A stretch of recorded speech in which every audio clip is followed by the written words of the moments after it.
This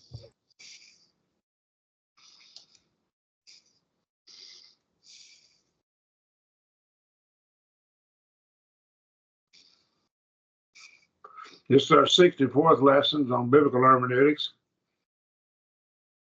And we should finish this course this semester.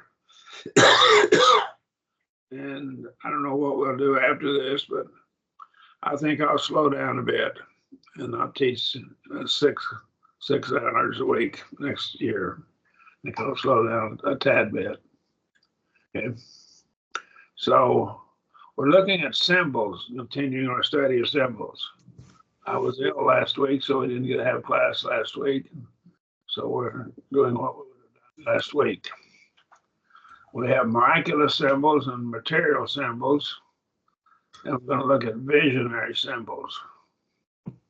We'll relate to visionary symbols in this lesson. In Genesis 40, verses 1 through 20, we have 2 symbols. And we have the dreams of Pharaoh in Genesis 41, 1 through 36, that contains symbols as well. Then we have the boiling cauldron for Jeremiah 1, 13 through 14. It's also a symbol. Let's look at these in order. And it came to pass after these things that the butler, the king of Egypt. Now we know how the brothers of Joseph sold him into slavery. He was taken in Potiphar's house. Potiphar's wife sought to get him to commit fornication with her, and he wouldn't. She lied about him. So he was put in prison. And now he's in prison. And it came to pass after these things that the butler of the king of Egypt and his baker offended their lord, the king of Egypt. So now the butler and the baker. And the Pharaoh was wroth against his 2 officers, against the chief of the butlers and against the chief of the bakers. And he put them in the ward in the house of the captain of the guard into the prison, the place where Joseph was bound. So that's where Joseph was in prison now. And the captain of the guard charged Joseph with them, and he ministered unto them, and they continued a season in ward. Now, we remember how Joseph has risen up because he's faithful. And they recognized he's capable. And as they dreamed a dream, both of them, each man is dreaming one night. So they both had dreams the same night. Each man, according to the interpretation of his dream, the butler and the baker, the king of Egypt, who were bound in the prison. So now the butler and the baker both have their dreams. And Joseph came in to them in the morning and saw them, and behold, they were sad. And he asked Pharaoh's officers what was that were with him in the ward in the master's house, saying, "Wherefore look you so sad today?" And they said unto him, "We have dreamed a dream, and there is none that can interpret it." Joseph said unto them, "Do not interpretation belong to God? Tell it me, and I will pray you. And I pray you. So you tell me, I pray you, what the dream was." The chief butler told his dream to Joseph, and he said, "In my dream, behold, a vine was before me, and in the vine there were 3 branches, and it was as though it budded, and its blossoms shot forth, and the clusters there brought forth ripe grapes.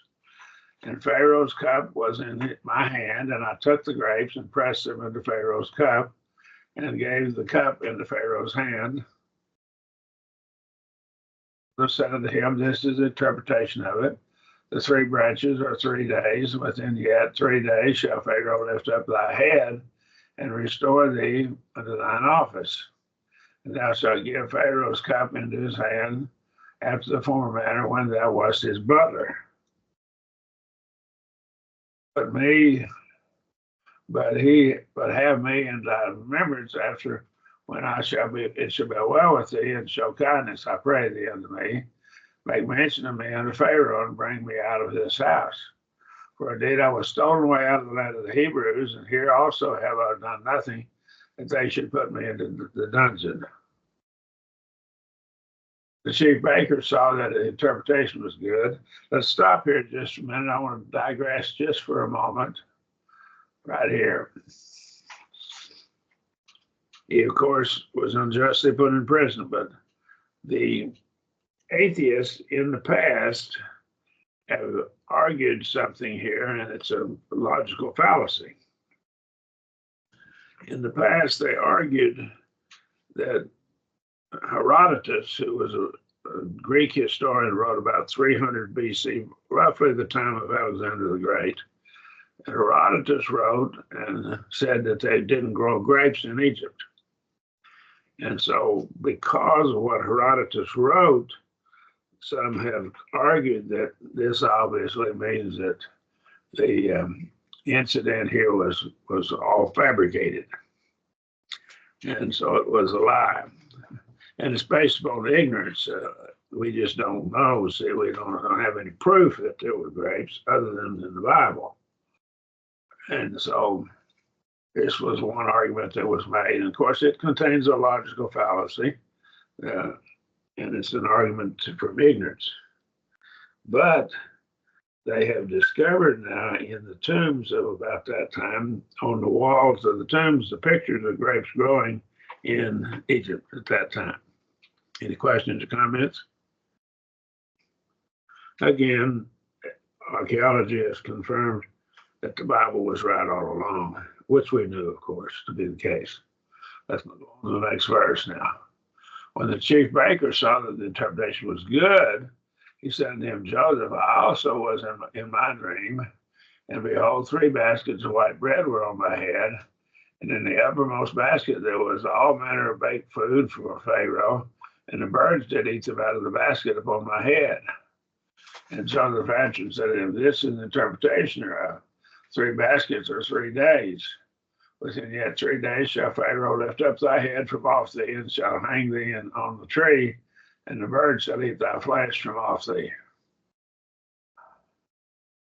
Came to pass the 3rd day, which was Pharaoh's birthday, that he made a feast unto all his servants, and he lifted up the head of the chief butler and the head of the chief baker among his servants, and he restored the chief butler unto his butlership again, and he gave the cup into Pharaoh's hand. He hanged the chief baker as Joseph had interpreted to them. Grapes here and being pressed out and put into a cup represent good. The bread would represent good, but it was eaten by the birds. So that represented evil in this context. Something bad's going to happen. So we see the symbols here and how they depict one case good, things going to happen, the other case evil or bad things going to happen. Now, keep in mind now, in the Bible, in the Hebrew and Greek and in the English as well, the word evil can be a noun or an adjective. And so you have to kind of keep that in mind. It can mean something that is morally wrong, or it could mean something, just something bad happening to you. And so that's how it's used in all 3 languages. When I say something evil happens, something bad is going to happen to them, to the baker. These symbols are doubled in the dreams of Pharaoh here in the 41st chapter of Genesis. They're doubled to make it plain that it will occur. Sometimes they are doubled. We see that in more than one instance in the Bible. These symbols represent 7 good and 7 bad years. To pass at the end of 2 full years that Pharaoh dreamed, and behold, he stood by the river, and behold, there came up out of the river 7 kine, well, that's cattle, well favored and fat fleshed, and they fed on the reed grass. And behold, 7 other kine came up out of them after them out of the river, ill favored and lean fleshed, stood by the other kine upon the brink of the river. They stood beside them. So these are ill favored, these are lean fleshed, these are skinny cattle. And the ill-favored and lean-favored cattle did eat of the 7 well-favored and fat kind. So they ate them up. They ate the other cattle up. Of course, which wouldn't normally be the case because cattle don't eat other cattle. So Pharaoh awoke and he slept and dreamed a second time. Behold, 7 ears of grain come up on one stalk, rank and good. And behold, 7 ears, thin and blasted from the east wind, sprung up after him. Now, the east wind had come off the Arabian desert across the Red Sea and across the Gulf of Suez, it's called today, and across that area and blow dry, hot air in and pull the moisture out of the plants. And behold, 7 ears thin and blasted was when the east wind sprung up after them. So now we have 7 fat ears and 7 thin ears. And the thin ears swallowed up the 7 rank and full ears. And Pharaoh awoke, and behold, it was a dream. It had passed in the morning that his spirit was troubled, and he sent and called for all the magicians of Egypt, all the wise men thereof, and Pharaoh told them his dream, but there were none that could interpret them unto Pharaoh. So they couldn't interpret the dream. And spake the chief butler unto Pharaoh, saying, I do remember my faults this day. Pharaoh was wroth with his servants and put me in ward in the house of the captain of the guard, me and the chief baker. We dreamed a dream one night, and we dreamed each other, each man according to the interpretation of his dream. It was with us there a young man, a Hebrew, a servant to the captain of the guard, that would be Potiphar, and we told him, and he interpreted to us our dreams. Each man, according to his dream, he did interpret. It came to pass, as he interpreted to us, so it was. Me he restored unto mine office, and him he hanged. And Pharaoh sent and called Joseph and brought him hastily out of the dungeon, and he shaved himself, changed his raiment, and came in unto Pharaoh. I assume he was probably had to bathe and shave and clean up. Because probably being in a dungeon wasn't conducive to having looking in good shape. And Pharaoh said unto Joseph, I have dreamed a dream, there is none that can interpret it. I have heard say of thee that when thou hearest a dream, thou canst interpret it. Joseph answered Pharaoh, saying, it is not in me. So it's not in me. It's not inherent in me, Joseph. God will give Pharaoh an answer of peace. So God will give the answer. And Pharaoh spake unto Joseph, in my dream, behold, I stood upon the brink of the river, and behold, there came up out of the river 7 kine, fat fleshed and well favored, and they fed in the reed grass. And behold, 7 other kine came up after them, poor and very ill favored, and lean fleshed, such as I never saw in all the land. And all the men of Egypt for badness, they were so skinny and lean, and ill favored kind did eat up the 7 fat kind. So the cows ate the other cows up. And when they had eaten them up, they could not be known that they had eaten them. They were still ill favored at the beginning, so I woke. So that they ate the other cows up, but they weren't any fatter. So that's what he's saying. And I saw in my dream, and behold, 7 ears came up upon one stalk, full of good. And behold, 7 ears withered thin, and blasted from the east wind sprung up after them. And the thin ears swallowed up the 7 good ears, and I told them, the magicians, there were none that could declare it to me. So they couldn't declare it. Joseph said unto Pharaoh, the dream of Pharaoh is one. So it's one dream. It has one meaning. But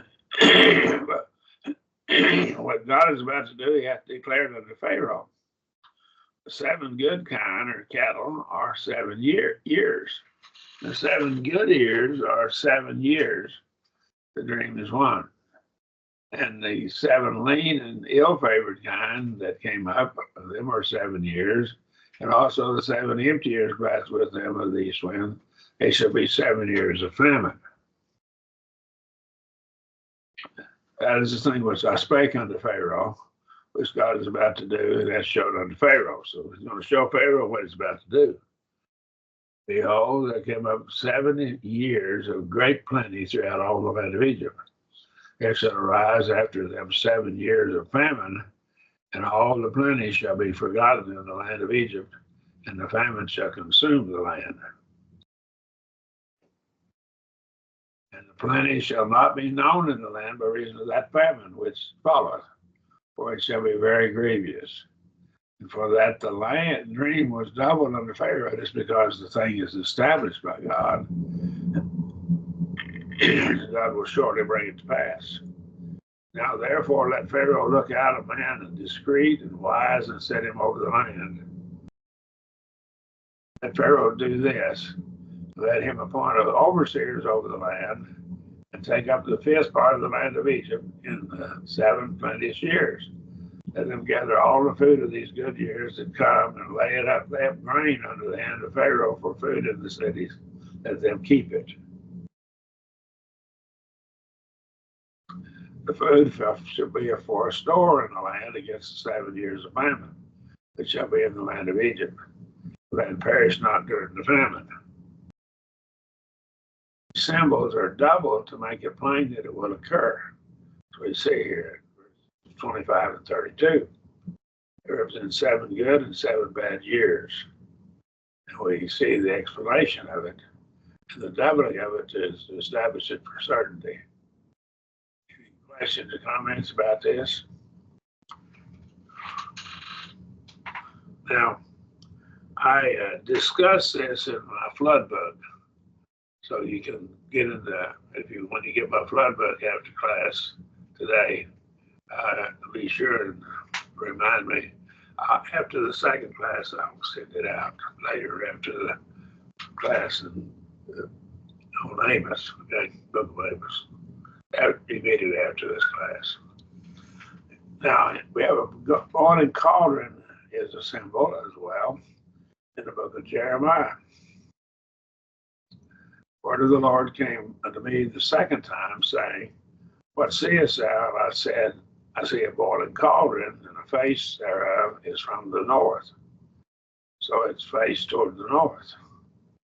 And Jehovah said unto me, Out of the north evil shall break forth over all the inhabitants of the land. So we have a pot that's probably tipped over, is the way I view it. Probably tipped just a little bit, about to spill over its contents. That's how I interpret this. Jeremiah could see into the cauldron. It might have been tipped over slightly as if ready to be poured out. That's how I interpret it. God interprets the symbol in verse 14 as representing impending evil which was to come upon the people. Now, Jeremiah is a prophet at the time of the Babylonian captivity. Okay, keep in mind. And so the Babylonian army is going to come. Okay. This is a summary of that, when that is going to come. So it's a symbol of that. Dreams of both the butler and the baker contain visionary symbols. We're going to see similar symbols in the New Testament, other books of the Bible. So we'll not be looking at all symbols in all the books. That requires study of each of the books. But we read into symbols like this from time to time in books like Zechariah, and Ezekiel, and Daniel, and the book of Revelation, primarily books like that. Dreams of Pharaoh contain visionary symbols, and the boiling cauldron also contains a visionary symbol. I think this helps us in interpreting the book of Revelation. The doubling of it is to show the established certainty of it. You're telling it twice in 2 different ways. That establishes its certainty. Are there questions or comments?